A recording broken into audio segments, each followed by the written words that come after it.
to camp out. I do. This particular camping trip is a little different from others we've taken though. Usually my family just goes out by themselves. But this time there are a lot of other people with us. In fact, I heard my dad say there might be somewhere around 1 million. And that's a little tense.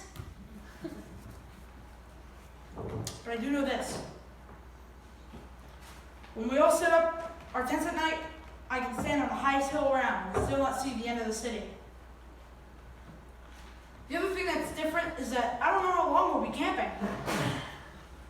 Not that I need to worry about it. Moses is taking care of that. According to my dad, it is. I saw Moses once. He's a real old man with a long white beard. But I guess he is pretty good at camping.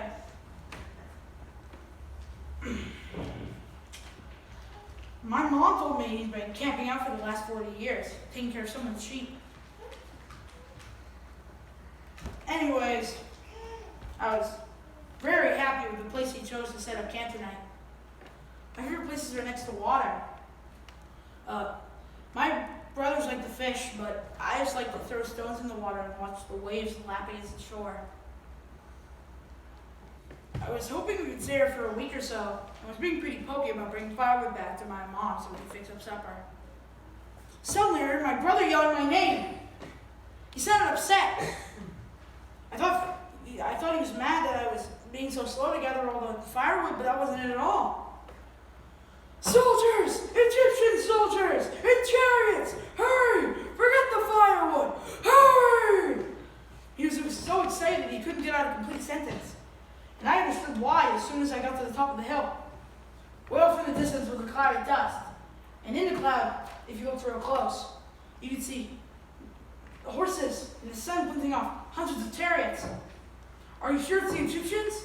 I said as I ran, but my brother didn't even bother to answer. He grabbed my hand and pulled me along faster. Once in the tent, we were too busy packing to talk at all. The cloud of dust grew nearer and nearer, sending the entire camp in a near panic. Everyone loaded food in tents and ran around gathering their families together. After I helped my mom all I could, I plopped down on one of the bundles and I asked one of those questions I always seem to ask at the wrong time. Hey Mom, where will we go when we get packed? The army's behind us and the water's in front. Well, she started to cry then. So I knew I had asked the wrong question. But by that time, everyone was thinking the same thing. Crying like moms could be heard all over the camp. I even heard some people yelling that this was all the fault of Moses for leading us on this camping trip.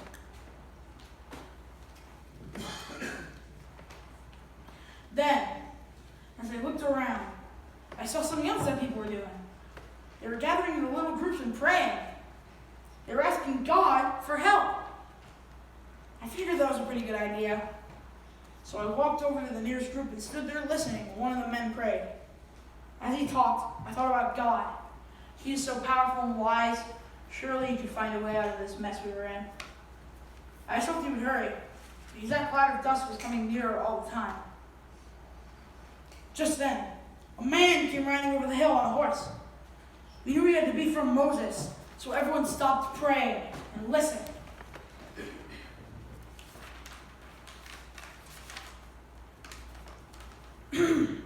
Stand still, the messenger yelled. Moses says to stand still and not to be afraid. God is going to show us his salvation. The Lord will fight for you. That sounded pretty good to me. I'd rather have the Lord do my fighting than have to do it myself. I just don't figure I'm much good at fighting. But not everyone agreed.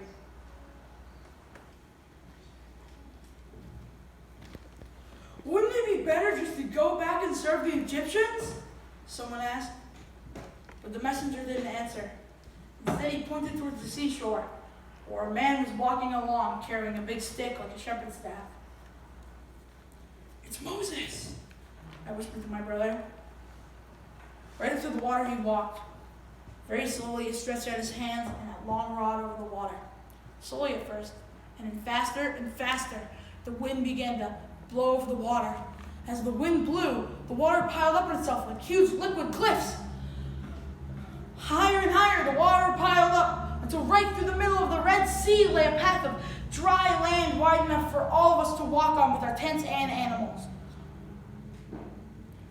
All that night, the people carried their possessions across the path and set up camp on the other side.